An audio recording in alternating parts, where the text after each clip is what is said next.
Chuda and the Mendi rituals. The courtyard of the ancestral home was alive with the scent of marigolds and incense. Meena sat before Kartiki, who looked radiant in her bridal finery. With trembling hands and a heart full of prayer, Meena began the Chuda ritual, sliding the traditional red and ivory bangles onto her daughter's wrists, each one a blessing for her future. Girija stood near the edge of the courtyard, her elegant sari draped perfectly, watching the ancient tradition with the practiced detachment of an outsider. Sija noticed her friend's distance and walked over, her eyes shining. "Why are you standing here alone, Girija?" Sija asked, reaching out to take her hand. Sija led Girija toward the center of the ceremony. "My sister's wedding is not complete without everyone who matters," Sija said firmly, her voice carrying over the music. "In this village, and in my heart, you are no longer just a colleague or a guest. Girija, you are now family." Sija signaled to her mother. Meena, understanding the gesture, held out a single, gleaming bangle meant for the kin of the bride. Girija hesitated, her mind racing with logic and protocol, but eventually, she extended her arm. She accepted the bangle with a stiff, reluctant nod, remaining a silent observer even as the gold touched her skin.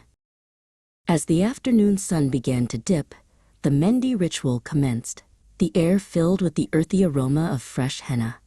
Sija sat beside Kartiki, watching as the artist traced intricate vines and flowers onto the bride's palms. The designs were a map of stories yet to be told, and Sija's laughter rang out as she pointed out hidden details. From the shaded veranda, Mr. Shajit and Manav watched the vibrant scene unfold. Shajit leaned against a wooden railing, a look of quiet satisfaction on his face.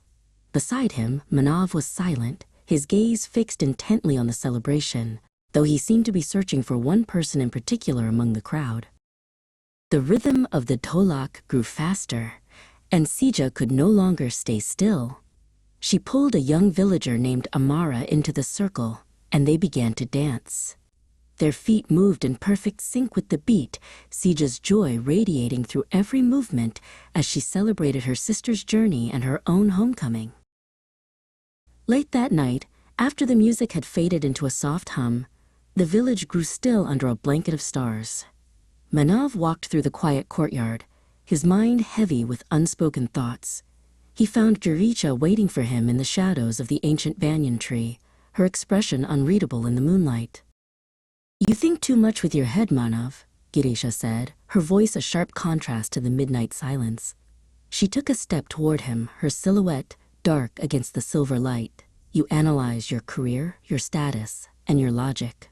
But love? Love comes from the heart, not the brain. It is not a problem to be solved."